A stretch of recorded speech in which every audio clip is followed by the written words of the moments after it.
Gördüm, aşık oldum güler yüzüne, güzel dudaklarına, şirin sözüne. Açılan sabaha, açılan güne, ben senin könlüne aşık olmuşam.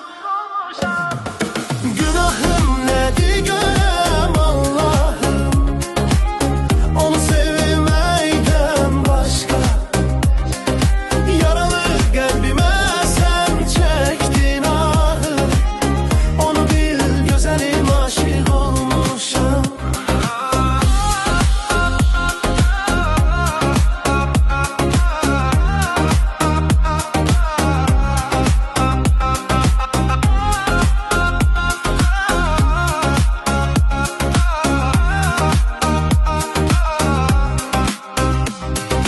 Yürekten sevdim güzelim seni, sevdim hasretinden deli oldum deli.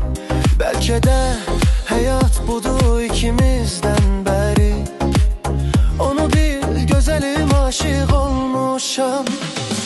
Günahım nedir görem Allah'ım, onu sevmekten başka.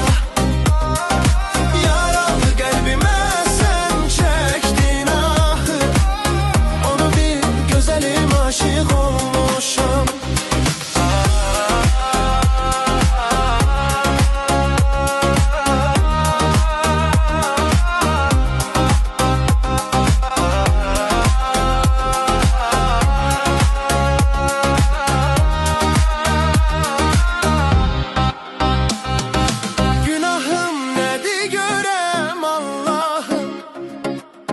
Onu sevmekten başka.